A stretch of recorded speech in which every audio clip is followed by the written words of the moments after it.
The screaming had stopped an hour ago.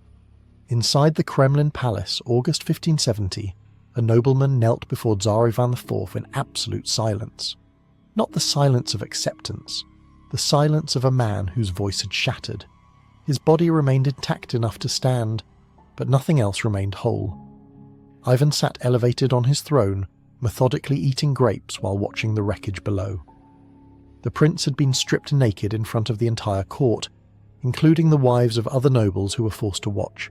Executioners carved him open methodically while Ivan provided commentary, not in anger, but in the tone someone uses discussing the weather. "Still breathing? Good. Let's continue," Ivan said, his voice casual. The instruments descended again. A German mercenary named Heinrich von Staden documented this moment, writing that the Tsar's face showed no expression, only calculation. This wasn't punishment, it was pedagogy, a lesson delivered through flesh and blood to everyone witnessing it.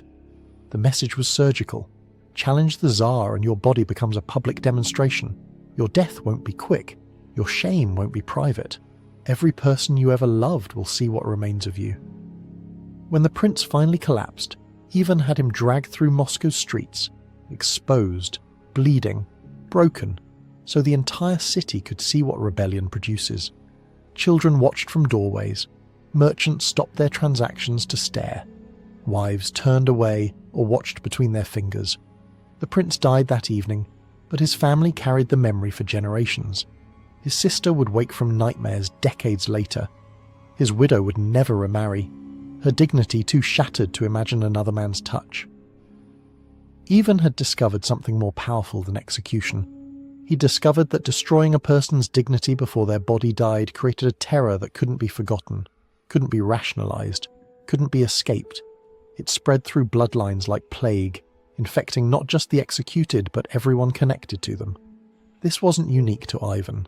Across centuries and continents, rulers independently discovered the same weapon, turned the human body into a tool of political terror. Combine physical violation with intimate humiliation, and you've created something that transcends simple death. You've created something that destroys the victim, their family, and anyone who might consider defying you. For thousands of years, kings and emperors obsessed over the same dark question. How do you make people obey not through law but through absolute fear? How do you demonstrate that you possess not just power over death, but power over dignity itself? If you enjoy these dark history stories, leave a like and subscribe.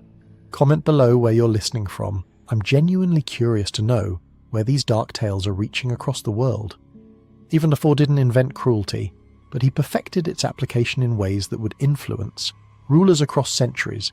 He ruled Russia from 1547 to 1584, beginning as a capable, even enlightened administrator who consolidated power and reformed legal systems. Then his first wife, Anastasia, died in 1560. That death broke something fundamental in him. Following the funeral, Ivan vanished from Moscow for months, retreating to his religious holdings. When he returned, he was fundamentally different. He'd become paranoid, convinced that the entire aristocracy was conspiring against him. He created the Oprichnina, a state within a state, governed by his personal guard, the Oprichniki, who wore all black and answered only to him. These weren't soldiers bound by military discipline. They were Ivan's personal instruments of terror, and they operated under a philosophy that fear was the only language that mattered. Heinrich von Staden served as an oprichnik and recorded Ivan's practices in meticulous detail that haunts historians even today. He documented that Ivan didn't merely order tortures, he attended them personally. He watched, he spoke to victims, he mocked them. He sometimes sat and ate while watching people die, demonstrating through his casual consumption that their suffering was beneath his notice, that their agony wasn't even significant enough to distract him from his meal.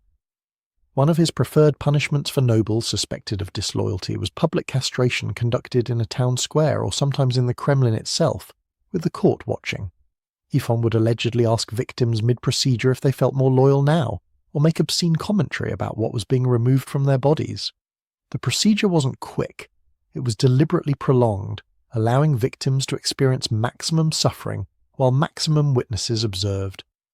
But castration was just one layer of Ivan's punishment architecture. He understood that attacking an individual wasn't enough. He needed to attack entire families to spread terror effectively. Russian chroniclers recorded that he forced the wives of executed nobles to appear at court where they were publicly stripped and humiliated. Some were sent to convents, locked away from society for the rest of their lives, their bodies confined as punishment for their husbands' alleged crimes. Others were distributed among the oprichniki themselves, forced marriages to Ivan's personal guard members, ensuring that these women lived their remaining years as property, never free from the reminder of their family's destroyed status. In January 1570, during the sacking of Novgorod, chroniclers reported that Ivan ordered the city's women to be systematically violated as collective punishment for Novgorod's alleged support of his enemies. The violence wasn't spontaneous mob action, it was organised, systematic, coordinated by Ivan's officials. Ivan watched from an elevated platform, not as an observer, but as a conductor orchestrating the symphony of destruction. The purpose was explicitly pedagogical. The population needed to see that challenging the Tsar didn't just result in execution, it resulted in the complete annihilation of everything you valued, everyone you loved, your family's honour, your daughter's dignity, your wife's safety. His logic was chilling and calculated. Humiliation of an intimate nature was more effective than death for terrorizing populations. Death was final. It ended suffering. Execution happened once. But violation combined with public shame created something that never ended. Victims lived with the memory every waking moment. Families lived with destroyed honor that cascaded through generations. The population lived knowing that disloyalty didn't just bring execution, it brought systematic annihilation of everything that made you human. A nobleman's wife would never walk through Moscow without people knowing her husband had been castrated publicly. A merchant's daughter would never marry without her suitor knowing her father had been broken in the square. The terror infected the entire city, spreading like poison through social networks, ensuring that everyone understood the cost of resistance. Nearly 600 years before Ivan carved his path through Russian nobility, another ruler on the opposite side of the world was discovering similar patterns of intimate punishment. In Cairo, Caliph al-Hakim Burala ruled Egypt from 996 until 1021 AD, with a mindset that seemed fundamentally divorced from normal human restraint. He wasn't a successful military conqueror or effective administrator. He was remembered primarily for issuing bizarre, intricate decrees that seemed designed to control every aspect of his subjects' private existence, to regulate not just their actions but their thoughts, their desires, their most intimate impulses. He banned women from leaving their homes entirely. This wasn't a punishment for specific crimes. This was an absolute prohibition embedded in law, a belief that women's presence in public space itself constituted transgression. To enforce this decree, he ordered cobblers to stop manufacturing women's shoes. The reasoning was coldly logical. If women had no shoes, they couldn't walk. If they couldn't walk, they couldn't leave their homes. Any woman caught outside her home despite the decree faced public stripping and whipping in Cairo's streets, not as singular punishment, but as repeated public spectacle. These weren't quiet executions. They were performances designed to broadcast the consequences of disobedience to anyone watching. Contemporary Arab chroniclers like Ibn al-Kalani documented that al-Hakim possessed an almost obsessive fixation on controlling his subjects' intimate behaviour. He believed society possessed moral contaminants that required purification, that sexual desire itself was a disease requiring treatment, and that he alone possessed the philosophical authority to determine what thoughts and feelings his subjects were permitted to experience. He banned the manufacture and sale of foods he considered stimulants, items meant to arouse desire or generate sexual energy. The categories were absurdly broad, encompassing fish from certain waters, vegetables grown in specific regions, any food that contemporary medical theory associated with generating heat in the body. Merchants caught selling these prohibited items weren't quietly arrested or fined. They were publicly castrated in the marketplace. In al-Hakim's philosophy, by removing a man's reproductive capacity, he was essentially removing the source of transgression from society itself. The removal became philosophical theatre. Eliminate the instrument and you eliminate the sin. The castrated merchant would remain in Cairo, alive but marked, a permanent testament to the cost of violating al-Hakim's moral vision. Other merchants would see him in the marketplace and understand without words what happened to those who sold forbidden goods. One documented case described a man accused of looking at a woman with inappropriate intention. The charge wasn't even that he'd touched her, he'd simply looked with desire. For this glance, this momentary lapse of visual propriety that likely nobody else even noticed, Al-Hakim ordered castration, followed by forced gender humiliation. The man was compelled to wear women's clothing and work in the marketplace as a woman for the remainder of his life. He wasn't isolated or hidden away. He was forced into public spaces, forced to work, forced to participate in society while dressed as a woman and marked forever by his castration. Every day became a living punishment. Every transaction became testimony to his transgression. His family would encounter him occasionally and be forced to acknowledge what he'd become. He was transformed into a walking warning against desire itself, a physical embodiment of Al-Hakim's philosophy that sexual impulse was something to be violently eradicated from society. Political enemies received different treatment, but equally elaborate and equally psychological. When Al-Hakim discovered conspiracy among his viziers, his trusted advisers, he didn't arrest them quietly or execute them in private. First came the parade. The viziers were forced through Cairo's streets mounted backward on donkeys, a position of absolute humiliation. Riding backward meant they couldn't maintain dignity or balance. It was physically uncomfortable and visually ridiculous. The entire city watched as Al-Hakim's own close advisers were paraded like animals, exposed to mockery and contempt. Citizens were encouraged to throw things, to spit, to verbally abuse these formerly powerful men. Then came castration. Only after the viziers had endured the parade, experienced their status destroyed publicly, suffered the physical violation came execution. Al-Hakim's philosophy seemed to be that death was too quick, that physical pain was insufficient, that true punishment required destroying a person's place in society first, then destroying their body, then finally ending their life.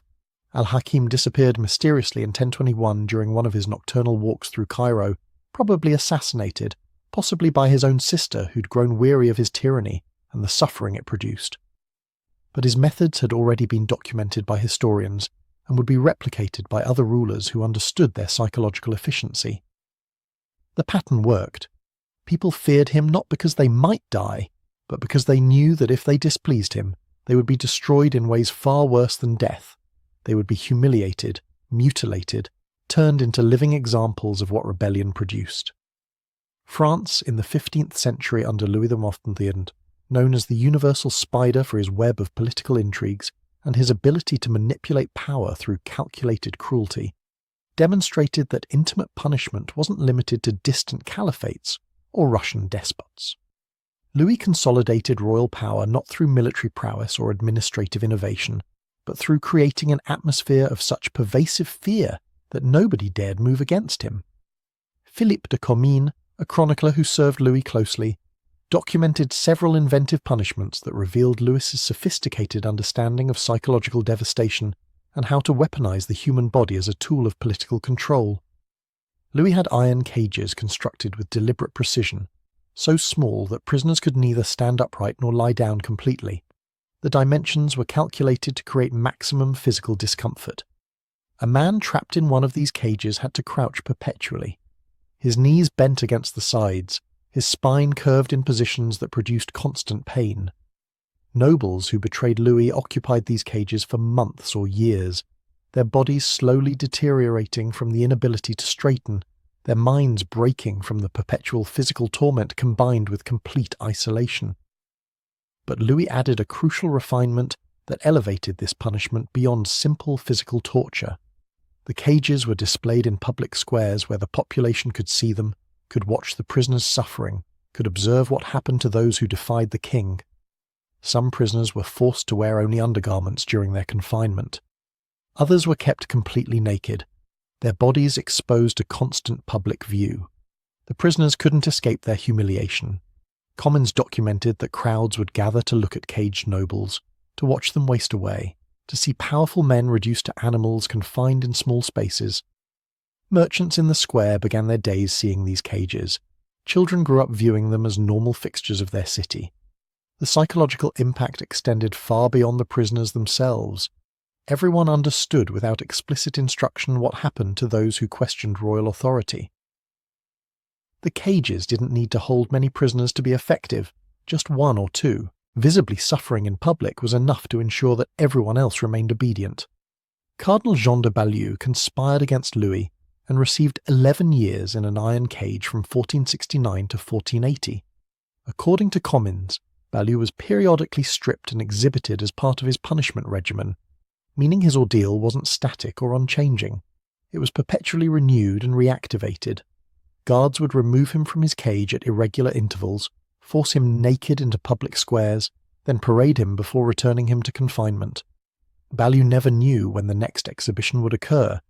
He could spend weeks in darkness and isolation, then suddenly be dragged out and exposed to public mockery. The unpredictability was part of the torture. It prevented him from ever adjusting to his circumstances, from finding any mental stability or coping mechanism. His torture was engineered to be eternally fresh, eternally devastating. But cages were just Louis's infrastructure for humiliation. He understood that physical confinement alone wasn't maximally effective. The real terror came when a person's entire social identity was destroyed, when their family was tainted by association with their punishment, when their lineage was marked for generations. He developed forced marriage as punishment weaponized in ways that would be replicated by other rulers across centuries.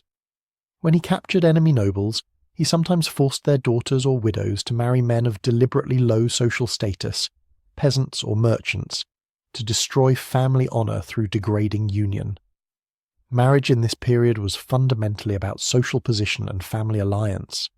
To force a noblewoman to marry beneath her station wasn't just social humiliation, it was the obliteration of her family's entire identity and status. In one documented case, Louis forced a rebel duke's daughter to marry the royal executioner, perhaps the most deliberately degrading match possible. The executioner was a man whose profession involved killing people, whose hands were literally stained with blood, whose social position was considered absolutely beneath nobility. For a duke's daughter to marry an executioner was to marry someone who represented everything her family stood against. The woman wasn't simply married off to a distant stranger. She was forced to consummate the marriage under supervision to ensure the union was valid and recognized.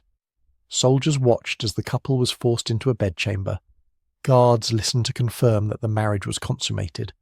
That intimate violation, conducted under armed observation and supervised by the king's representatives, added a layer of systematic degradation that went beyond social punishment into territory that attacked a person's most fundamental bodily autonomy. This punishment served dual purposes that Louis understood perfectly. It destroyed the family through dishonor. A noblewoman who'd married an executioner would be forever tainted in. The eyes of society and her family would be marked by association.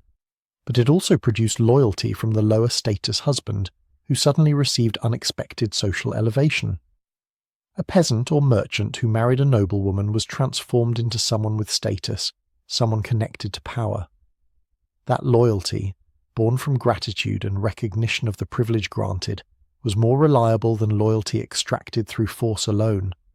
Through a single act of cruelty, Louis maintained control over both the aristocratic family he was punishing and created a new ally from the lower classes.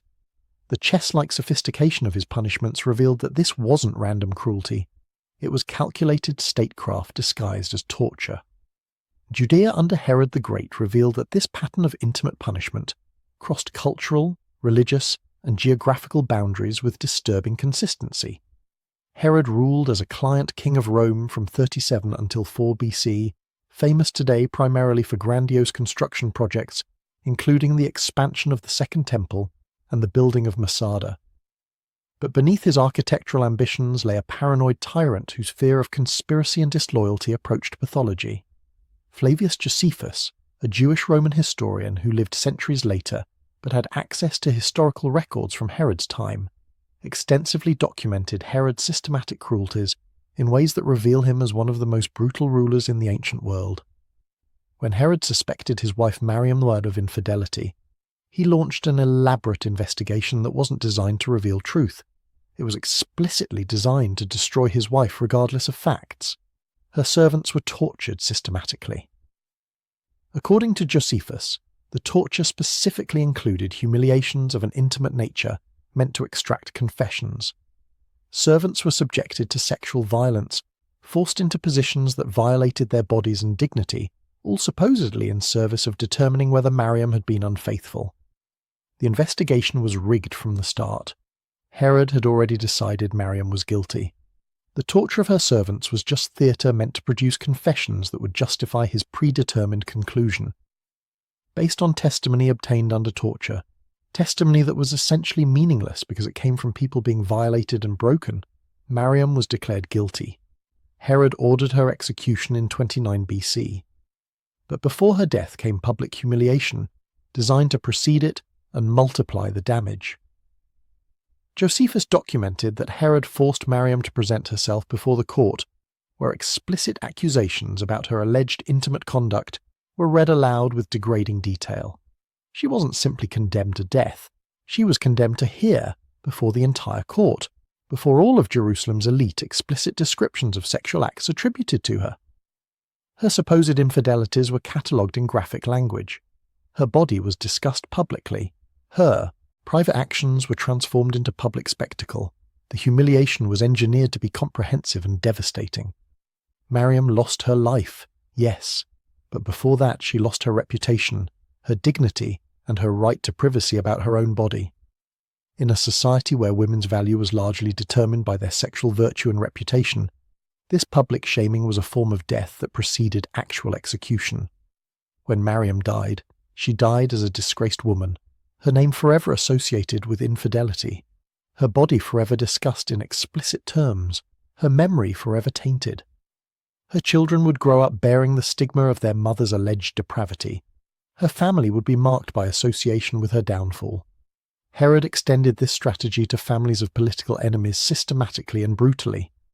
When nobles were executed for treason, Herod frequently ordered that wives and daughters be handed over to soldiers before the women were killed as well. The soldiers understood this as permission to sexually assault the women, to violate them before execution transformed the murder into something more comprehensive, the destruction of the women's dignity, their bodily autonomy, their sense of self before their lives ended.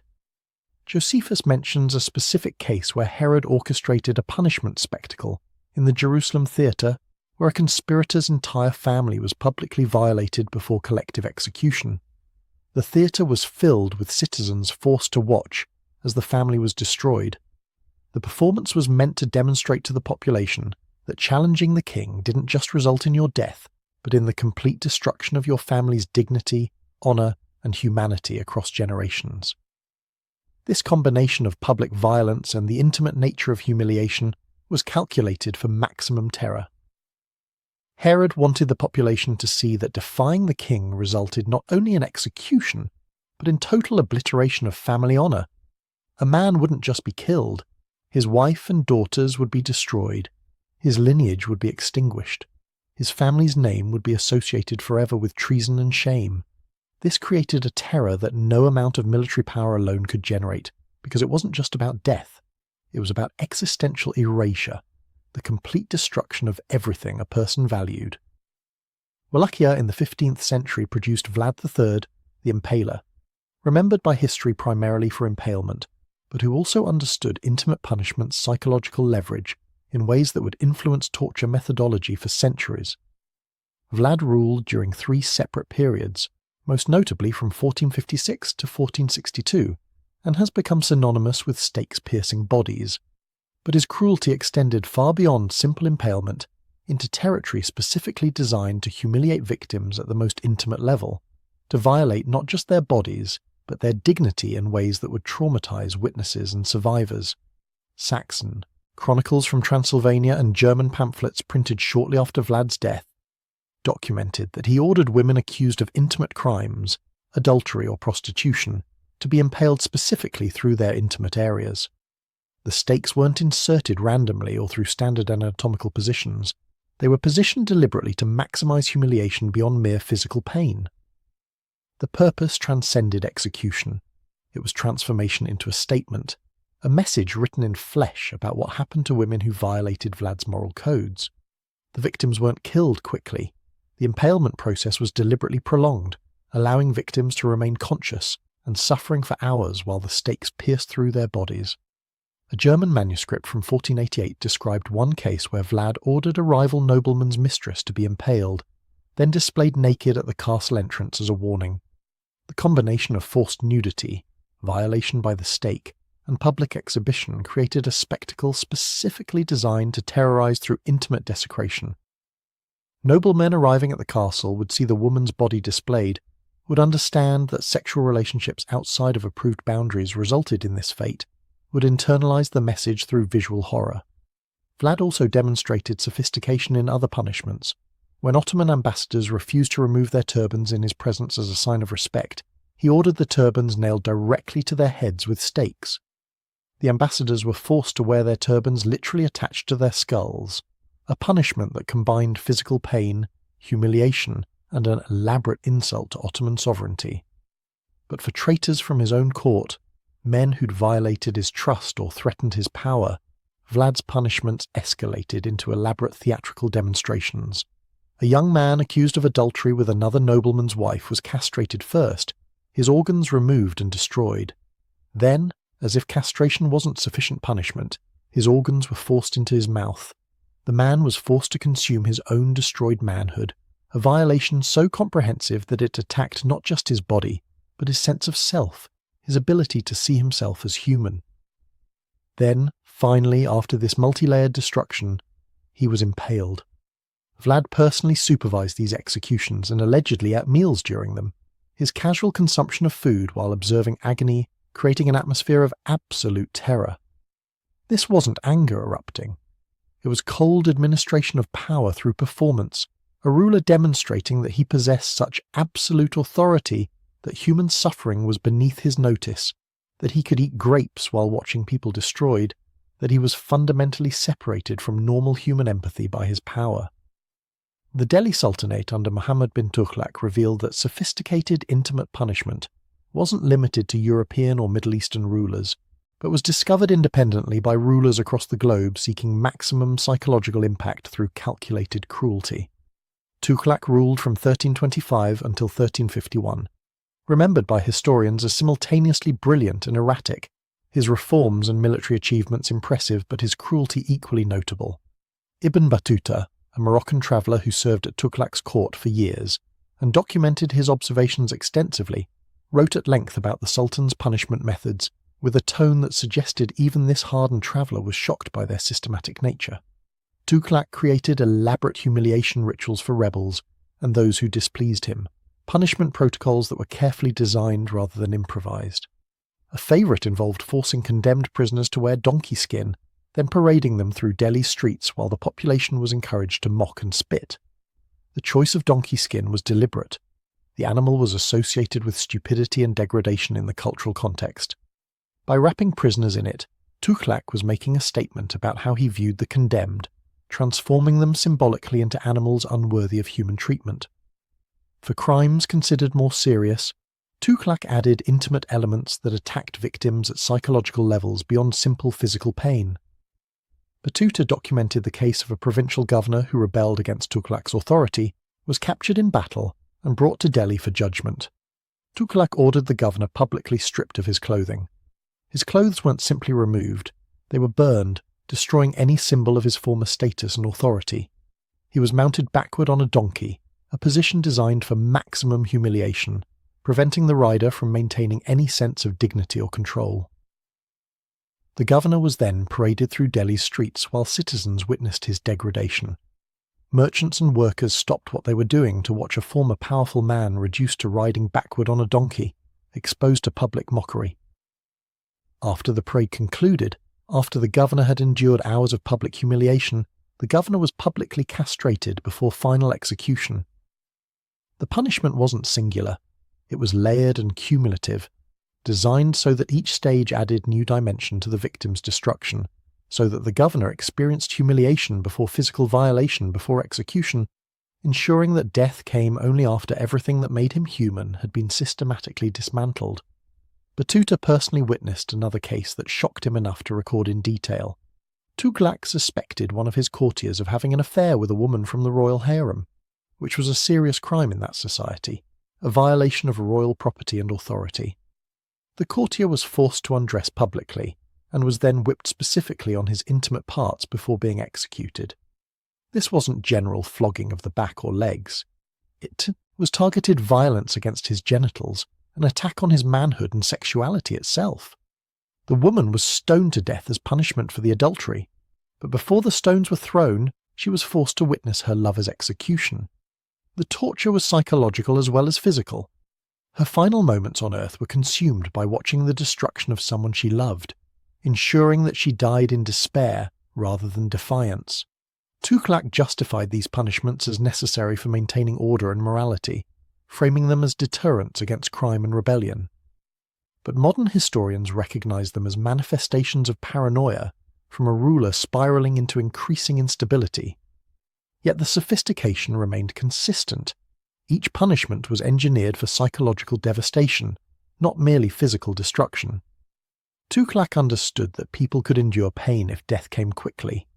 But if you combined physical violence with social humiliation, if you forced them to be paraded before thousands, if you attacked them in ways that destroyed their sense of self, then you'd created a trauma that extended far beyond the individual. Survivors of these punishments would carry the psychological damage forever. Families would remember the degradation inflicted on their relatives. The population would internalize the lesson that rebellion didn't just bring death. It brought comprehensive humiliation and destruction. England under Henry VIII demonstrated that intimate punishment wasn't ancient history, but was actively practiced by rulers in the European Renaissance, adapted to fit the specific cultural and legal context of the period. Henry ruled from 1509 until 1547, famous today for his 6 marriages and his break with Rome over his desire to divorce Catherine of Aragon. But beneath these famous historical moments lay a ruler who weaponized marriage itself, who understood that controlling who could marry whom gave him power over aristocratic families, and who used intimacy and sexuality as instruments of political control and punishment. When Henry desired a woman at court who was already married, he sometimes forced the annulment of her existing marriage and took her as mistress or wife, literally demolishing the marriage bonds of his subjects when they interested him sexually. Anne Boleyn, his second wife, was executed in May 1536 under fabricated charges of adultery. The charges were almost certainly false, designed to free Henry from a marriage he'd grown tired of. But before her execution came public degradation specifically engineered to humiliate her. She was subjected to a trial where extremely explicit details of her alleged intimate relations were read aloud in open court. The accusations weren't subtle or veiled in careful language. Chroniclers noted that the explicit nature of the descriptions seemed deliberately designed for maximum humiliation. Anne was forced to hear, before the entire court, before all of England's nobility and clergy, degrading details about her body and sexuality. Her supposed sexual perversities were catalogued. Her alleged affairs were described in graphic language. She sat and listened as men discussed her intimate anatomy and alleged sexual practices. The public nature of the accusations transformed her body into a subject of public discussion and judgment, stripping her of dignity before the executioner removed her head. Catherine Howard, his 5th wife, suffered identical treatment in 1542. Her trial included detailed testimonies about her intimate behaviour before and during her marriage to Henry. Witnesses were called to describe her alleged sexual activities. Chroniclers at the time noted that the explicit nature of these accusations was unusual even by the standards of the period, and seemed calculated for maximum psychological devastation rather than serving any legitimate judicial function. The accusations were designed to destroy her reputation completely, to ensure that she would be remembered not as a queen, but as a sexual deviant, to use her supposed sexual misconduct as the justification for her execution. Henry extended his control beyond his wives into general marriage supervision of his court. When Lord Thomas Seymour secretly married Catherine Parr, Henry's widow, without royal permission, Henry's fury was absolute. Though he didn't punish Catherine directly, she was after all a widow and technically had the right to remarry. He created an environment of terror where everyone understood that marriages without royal approval could result in terrible consequences. Daughters of nobles who displeased Henry were sometimes forced into marriages with men Henry specifically selected to humiliate the family, men who were old, poor, or possessed questionable reputations. The daughters had no choice in the matter. Their marriages were weapons wielded by the king against their fathers, transforming their bodies and futures into instruments of political punishment. Baghdad under Caliph al-Mustansir. Bila demonstrated that intimate punishment was embedded in judicial systems at the highest levels, not merely personal cruelty wielded by individual despots, but institutionalized violence written into law. Al-Mustansir ruled nominally from 1226 until 1242 AD, though real power remained primarily in the hands of Seljuk sultans who controlled the military and economic resources of the sultanate. However, Al-Mustansir maintained religious and judicial authority in Baghdad, and Arab chroniclers documented that he applied Islamic law with particular severity for intimate crimes, using religious law as justification for punishments designed to maximize humiliation. Adultery was technically punishable by stoning according to Sharia law, but Al-Mustansir transformed the process into ritualized humiliation, with multiple stages designed to destroy the condemned before execution. The condemned were first forced to confess publicly in the main mosque, describing their acts in explicit detail before the entire religious community. The mosque was filled with witnesses, merchants, scholars, religious officials, common people. The condemned had to describe their sexual relationships aloud, in religious space, before people they'd lived alongside. The public confession destroyed any possibility of privacy or dignity. Their intimacy was transformed into spectacle. Then they were stripped and paraded through Baghdad streets to the execution site. These parades lasted hours, maximizing public shame as the victim was paraded naked through the city they'd lived in, passing neighborhoods they recognized, encountering people they knew. Merchants they'd done business with watched them being paraded. Neighbors who'd been invited to their homes watched them naked and broken.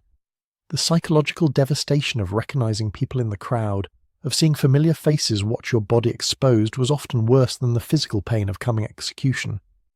Ibn al-Athir, a contemporary historian, documented that al-Mustansir ordered a man accused of sodomy to be not only executed but first publicly castrated, then burned alive.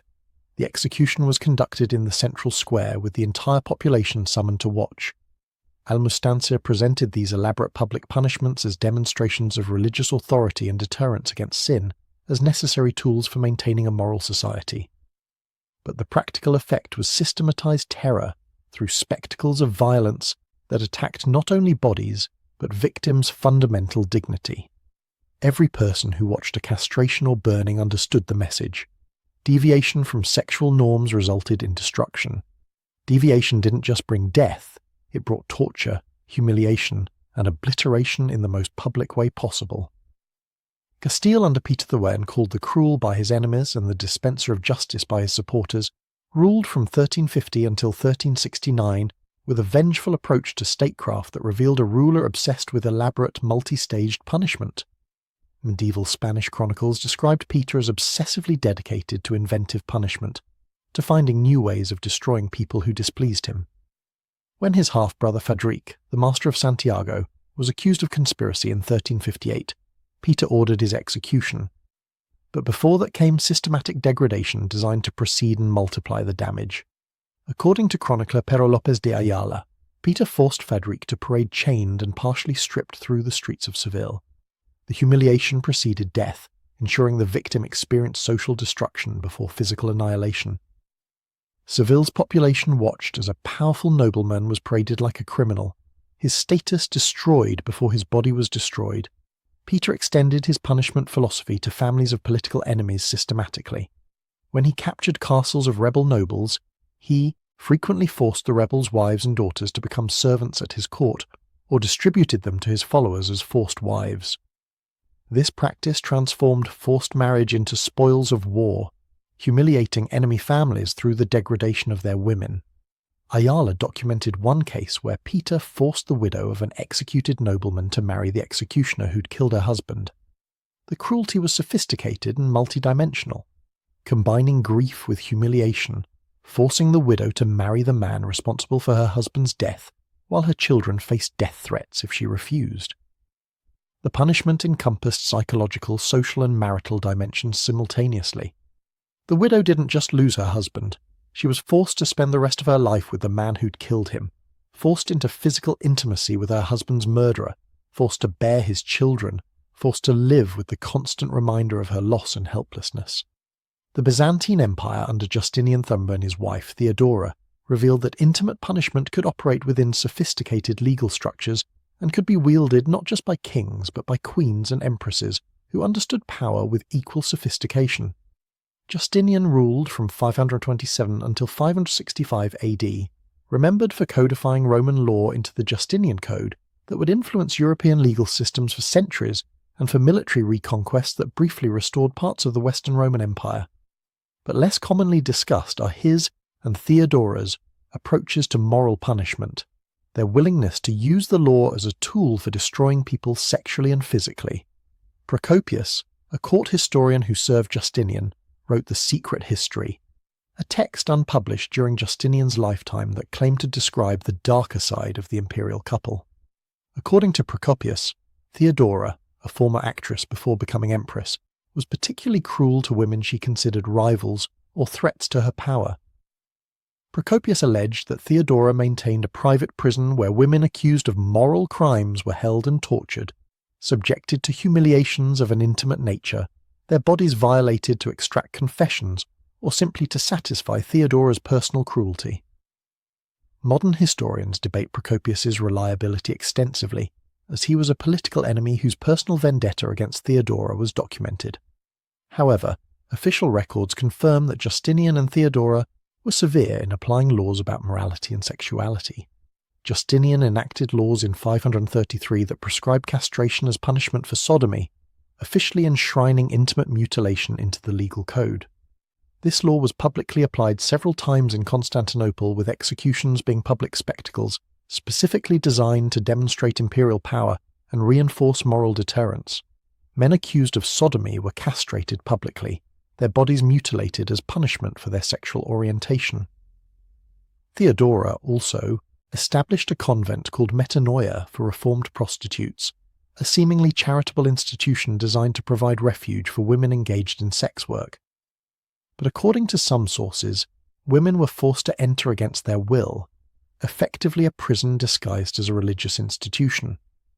Women who'd been forced into the convent reported being subjected to degrading conditions and humiliations designed to reform them through shaming. Their bodies weren't free even in the convent. The institution became a tool for controlling women's sexuality, for punishing women for sexual transgression by confining them in spaces where they were no longer free to make their own choices. The pattern across these numerous rulers, from Ivan's frozen Moscow to Al-Hakim's Cairo, from Louis's mechanically efficient France to Henry's marriage-obsessed England, from Vlad's Wallachia with its forests of stakes to Muhammad's Delhi with its elaborate humiliation protocols, from Herod's ancient Judea to Justinian's sophisticated Byzantine Empire and Peter's revengeful Castile, reveals something that transcends individual psychology, cultural specificity, or historical period. These weren't isolated acts of random cruelty committed by unusually sadistic individuals. They were calculated policies engineered systematically by rulers across the globe for maximum terror. All used humiliation and violation of an intimate nature as deliberate tools of political control. These punishments weren't about causing pain or death. They were about completely destroying victims before physical execution occurred. Public humiliation, particularly of an intimate nature, was understood by these rulers as more effective than swift execution, because it devastated victims socially and psychologically first, ensuring that they experienced comprehensive destruction before death came. Families carried the shame for generations. The population understood that disloyalty didn't just result in death, but in total annihilation of dignity and honor. The patterns reveal something dark and fundamental about absolute power. When individuals gain authority without accountability, without legal restriction, without any force capable of limiting their decisions, there's a recurring tendency to exploit victims' deepest vulnerabilities.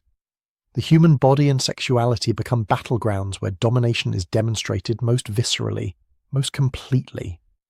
Forced nudity, public castration, degrading marriages, systematic intimate violation, forced gender humiliation. These weren't random acts, but deliberate strategies employed by rulers who understood something about human psychology. That attacking someone's sexuality and bodily autonomy created trauma more profound than mere physical pain.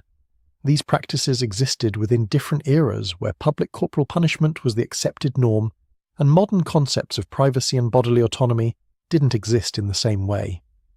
Medieval and ancient societies had different standards from modern societies, yet even by their own time's standards, these rulers were considered exceptionally cruel. Contemporary chroniclers frequently recorded shock and horror at these punishments, suggesting that even in eras of routine public execution, even in societies where torture was normal, something about these rulers' methodology exceeded the bounds of what was considered acceptable. The fact that multiple civilizations independently developed similar forms of intimate punishment suggests something fundamental about the nature of unchecked power and human nature. When individuals can do anything without consequences, when they face no legal, moral, or practical limit on their authority, there's a tendency toward the same degradations. The pathway from absolute power to intimate torture appears almost inevitable. Rulers discover that destroying dignity is more effective than destroying bodies. They learn that sexual humiliation creates trauma that extends beyond the individual. They understand that forcing entire families to witness or participate in degradation spreads terror more effectively than secret execution. The victims were real people whose suffering was immense and whose trauma extended through their families and communities. Thousands were mutilated, humiliated, and killed in ways that attacked their most fundamental humanity and dignity. Their stories deserve remembering, not for sensationalism or entertainment, but as warnings about what unlimited power produces when unrestrained by law or ethics. Modern societies with rule of law, separation of powers, protection of bodily autonomy, and human rights protections developed partly in response to centuries of abuses like these. Throughout the centuries, from ancient Rome to medieval Europe, from the Islamic caliphates to Asian empires, kings and rulers repeatedly discovered the same psychological principle. Intimate punishment created terror that exceeded simple execution. The specificity was remarkable. These weren't accidental patterns or the result of isolated sadistic impulses. Rulers actively studied and improved upon torture methods, adapted them to their cultural contexts, documented them for historical record, and passed along knowledge of effective techniques to their successors. In Moorish Spain during the 11th century, rulers like Almanzor employed similar hierarchical punishment systems, where intimate violation preceded execution. Contemporary chroniclers documented that Almanzor ordered the wives and daughters of rebel nobles to be subjected to systematic sexual violence as collective punishment. The violence wasn't portrayed as rape, but as legitimate punishment for family members' disloyalty, a legal fiction that allowed the ruler to assault women while maintaining a philosophical framework that justified the violence. The women had no role in the supposed crimes they were punishing for. Their bodies were destroyed simply, because they were related to men who displeased the ruler. In Persia, Sassanid kings developed sophisticated castration protocols that influenced later Islamic practices. Persian chroniclers documented elaborate ceremonies surrounding castration, where the victim was presented before the court, the sentence pronounced formally, then the castration was performed as public spectacle, with specific protocols about how the procedure should be conducted. The formality transformed what was essentially sexual assault into something that resembled legitimate judicial process. The ceremony, the formal announcement, the official nature of the procedure, all of it created a veneer of legitimacy over fundamentally brutal violence. In the Ottoman Empire, sultans maintained elaborate systems of intimate punishment within their palace systems, particularly targeting slaves and concubines who violated their authority. The harem system created an enclosed world where the sultan's authority was absolute and intimate punishment could be administered in complete secrecy. But sometimes punishment was public, particularly when the sultan wanted to demonstrate his authority to the broader palace hierarchy. Concubines suspected of affairs with other men were punished through systematic intimate violence, drowning in the Bosphorus, sexual mutilation, or forced marriage to executioners. The secrecy and brutality combined meant that concubines lived under constant threat of destruction for violations that might not even exist. They might be punished on mere suspicion or whim. The consistency across these diverse cultures and time periods suggests that the discovery wasn't coincidental. Rulers independently reached the same terrible conclusion about what created maximum psychological terror. Whether in Arab caliphates, European kingdoms, Asian empires, or Ottoman courts, the pattern emerged with remarkable similarity. The specificity of the methods, the deliberate use of intimate violation as punishment, the combination of sexual humiliation with execution, the targeting of families and loved ones, all of it appeared repeatedly across time and space. This wasn't diffusion of knowledge, but convergent evolution toward the same terrible methods. Medieval European kings particularly excelled at adapting intimate punishment to their social structures. Forced marriages as punishment became increasingly common, with downtrodden nobles forced to marry their executioners or servants, an inversion of social hierarchy that was meant to humiliate not just the victim, but their entire family lineage. The public consumption of intimate acts under forced conditions became another pattern, forcing couples to consummate marriages under observation, forcing women to endure sexual assault in public, forcing men to witness their wives' violations. In England, during the reign of Edward III, similar forced marriages were employed against nobles who challenged royal authority, when Roger Mortimer was executed for his relationship with the Queen and his political manoeuvring against Edward. His widow was forced into marriage against her will, removed from court, and relegated to a lowly status. Edward's successor, Richard II, employed different methods but with similar intent. When nobles committed treason, Richard often forced their wives and daughters into arranged marriages with men of Richard's choosing, ensuring that noble families who'd opposed him were humiliated through the marriage market. In Scotland, kings like Robert the Bruce employed physical humiliation, combined with public execution for those who violated their authority. Chroniclers documented that Bruce ordered rebels to be publicly stripped, paraded through cities, then executed. Female relatives of rebels were sometimes forced to participate in their own humiliation, made to witness and endure degradation alongside male family members. The targeting of women and female relatives reflected an understanding that destroying the dignity of women was psychologically devastating for male family members who felt responsible for their protection and honour. In the German principalities during the medieval period, rulers developed particularly elaborate systems of public humiliation. When nobles rebelled, princes would hold public trials where the rebel and his family were literally stripped before the entire community. Their bodies were described in detail. Their supposed crimes were announced loudly. They were forced to stand naked while crowds hurled insults and sometimes physical objects. Then execution followed the public humiliation, ensuring that the final memory the family had of their relative was the image of his public degradation. In Hungary, King Stephen VI employed brutal punishment systems that included forced marriages, castration of rebels, and public exhibitions of mutilated bodies. When nobles conspired against him, Stephen would order castration followed by display of the mutilated bodies in public places where they remained until bodies decomposed. The bodies served as permanent reminders of the consequences of disloyalty, ensuring that new generations of potential rebels would encounter the corpses of previous rebels as warnings. In Poland, rulers employed a slightly different approach, but with similar underlying psychology. When nobles violated royal authority, rulers would force their daughters into marriages with servants or men of obviously lower social status. Unlike other kingdoms where the forced husband might be an executioner or soldier, in Poland sometimes the forced husband was chosen specifically for poverty and low status. A noble daughter married to a beggar or servant lived a life of systematic humiliation. She couldn't return to her family without shame. She couldn't escape into convent life without royal permission. She lived in perpetual degradation, her existence itself a punishment for her father's or brother's disloyalty. The kings who pioneered these methods weren't typically military geniuses or brilliant administrators.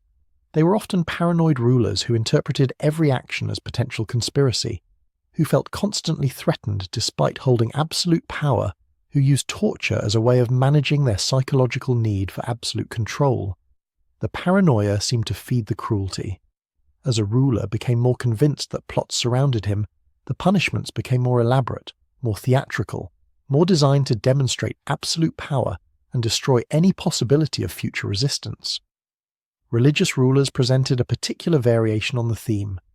When king bishops or religious rulers maintained authority, they often justified intimate punishment through religious doctrine. Spanish inquisitors employed intimate torture justified through religious necessity. They believed they were saving souls by destroying the bodies that housed heretical beliefs. Female heretics were subjected to intimate torture designed to humiliate them before execution. The torture was rationalized as spiritual purification, the destruction of the body as necessary for the salvation of the soul. In Portugal, during the medieval period, the combination of religious authority and royal power created particularly brutal punishment systems. When the crown and church worked together to punish enemies, intimate punishment became sanctified by religious language. Women accused of sexual transgression were subjected to torture, approved by both civil and religious authorities. The combination of royal and religious justification made the punishment seem not just necessary but righteous. Victims couldn't appeal to religious mercy because the church itself authorized their destruction. In Aragon, King James V employed elaborate punishment systems that combined royal authority with religious justification. When nobles violated religious laws, they faced punishment that included intimate mutilation and forced marriage to members of religious orders. The combination was meant to be maximally humiliating, not just sexual punishment, but religious humiliation as well. A noble forced to marry a nun or monk had violated religious vows and social propriety simultaneously. The punishment attacked the victim from multiple angles: sexual shame, religious transgression, social degradation. In England, during the reign of Henry III, nobles who challenged royal authority faced elaborate systems of public humiliation that sometimes included forced castration, forced marriage, and systematic public degradation. Henry's need for total control extended to controlling not just the actions of nobles, but their families, their marriages, their personal lives. When nobles married without royal permission, Henry saw this as a threat to his authority. His response was often to nullify the marriage and force new marriages that he approved of, ensuring that his control extended into the most intimate aspects of his subjects' lives. In France, during the reign of Charles VI, a ruler suffering from periodic mental illness, the punishment systems became erratic, but remained centered on intimate humiliation. When Charles's paranoia intensified during his episodes of illness, the punishments became more elaborate and more cruel. His advisors learned to encourage Charles to order punishment against those who displeased him during his mental episodes, then use his instructions to eliminate political enemies. The intimate punishment system became weaponized by court factions who encouraged a mentally ill king to order increasingly brutal punishments. The interconnection between paranoia, power, and intimate punishment appears consistent across all these rulers and contexts. When rulers felt their authority threatened, they escalated to intimate punishment. When they felt confident and secure, they sometimes reduced the use of intimate torture. This suggests that intimate punishment fulfilled psychological functions for the rulers themselves. It reassured them of their absolute power. It allowed them to demonstrate superiority over their subjects' bodies and dignity. It satisfied psychological needs to dominate and destroy those who challenged them. What remains most disturbing is that these rulers understood their methods worked. They weren't blind to the psychological effects. They deliberately designed punishments to maximize terror through intimate violation, because they'd observed that such punishments were effective. The castrated nobleman who survived didn't just lose his reproductive capability, he lost his place in society, became unable to marry, became a living reminder of the cost of resistance. The women forced into degrading marriages became permanent testimony to their family's destroyed status. The population watching these punishments internalized the message: resistance doesn't just bring death, it brings something worse. It brings systematic humiliation and destruction of everything you value.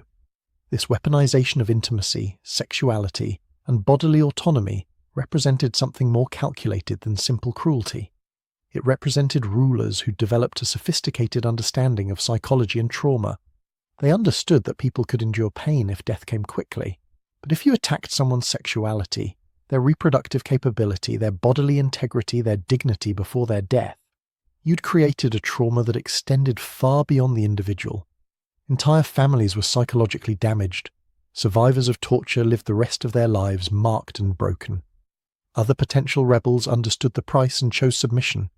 The evolution of these torture methods across centuries shows kings learning from each other, adopting techniques that proved effective, refining them to maximize psychological impact. Castration evolved from simple crude removal to more surgical procedures that left victims alive but marked. Forced marriages evolved from random degrading unions to carefully selected matches designed to humiliate specific families. Forced nudity evolved from simple exposure to systematic exhibition, where victims were paraded repeatedly. Public humiliation evolved from occasional events to regular scheduled spectacles where the population was required to attend. These weren't static practices, they were evolving systems of terror, constantly refined for maximum effectiveness. What's most psychologically significant is that these rulers often didn't justify their actions primarily through anger or defense. They justified them through morality and order. They claimed these punishments were necessary to maintain society, to deter crime, to preserve virtue. Al-Hakim claimed he was purifying society by castrating merchants. Al-Mustansir claimed he was enforcing Islamic law. Justinian claimed he was maintaining moral standards. The moral justification allowed these rulers to see themselves as righteous, as performing necessary functions rather than indulging sadistic impulses. This self-perception was probably crucial to their psychological ability to observe torture for hours, to eat meals while watching people suffer, to maintain the emotional detachment required to give these orders repeatedly. In Russia, centuries after Ivan, other rulers adopted and adapted his methods. When Tsar Alexei Mikhailovich encountered resistance to his authority, he employed similar strategies of public humiliation combined with physical violation. In England, when Charles II maintained his authority, forced marriages were still used as punishment tools. In Austria, when rulers maintained control, elaborate systems of public degradation were maintained. The pattern persisted through the Renaissance, through the early modern period, through the Age of Enlightenment when philosophers were supposedly discovering human reason and rationality. Absolute rulers continued employing intimate punishment because they understood something that philosophers often overlooked, that terror maintained better than reason, that fear controlled better than law. The Islamic world saw similar continuities and evolutions. Ottoman sultans like Suleiman the Magnificent maintained sophisticated torture systems within their palace walls. The harem slaves lived under constant threat of intimate violation for any transgression. When slaves disobeyed, they were subjected to sexual punishment designed to humiliate them publicly within the palace. The hierarchy was enforced through intimate violence, ensuring that everyone understood that the sultan's authority extended to their bodies, their sexuality, their fundamental sense of dignity. The empire that produced such military and administrative achievement also produced a systematic infrastructure of intimate torture. Chinese emperors developed elaborate systems of castration that eventually created a permanent class of eunuchs serving imperial functions. While the development of eunuch systems had administrative purposes, the underlying foundation was intimate punishment. Castration served both practical court functions and demonstrated absolute imperial power over the bodies of subjects. The fact that castration could serve dual purposes, creating functionally useful eunuchs while simultaneously punishing rebels, meant that the punishment system was economically efficient. The emperor converted punishment into labor utility, ensuring that even the most severe intimate punishment produced something valuable for the empire. Japanese daimyo employed similar systems during the period of feudal authority. When samurai or nobles violated feudal obligations, punishment often involved forced marriage to degrading unions or systematic public humiliation. The samurai code of honor meant that such public humiliation was often considered worse than death, leading some to commit suicide rather than accept the shame. This created a system where intimate punishment didn't just destroy individuals, it destroyed them in ways that violated their fundamental values, creating psychological devastation that exceeded physical pain because it attacked the very identity and honor that defined their existence. The persistence of these patterns across diverse cultures, religious traditions, and historical periods suggests that rulers fundamentally understood something about human psychology and social control. When a population knows that resistance means not just death, but systematic destruction of their bodies, families, and dignity, the deterrent effect extends far beyond those actually punished. Everyone knows what awaits them. Everyone has seen it or heard about it. Everyone understands that intimate violation isn't a possibility, but a probability if they challenge the ruler. The civilization-wide effect is psychological totalitarianism, where people internalize control not just through fear, but through shame and degradation. Understanding this history reminds us why limitations on governmental power and protection of human dignity are essential. No individual should possess authority to inflict such suffering on others. The transition from societies where kings could order castration and public humiliation of enemies to modern democracies with civil rights was long and difficult, built on countless lives destroyed by tyrants throughout history. Those victims' suffering, their broken bodies and shattered families, created the philosophical and legal foundations that now protect us.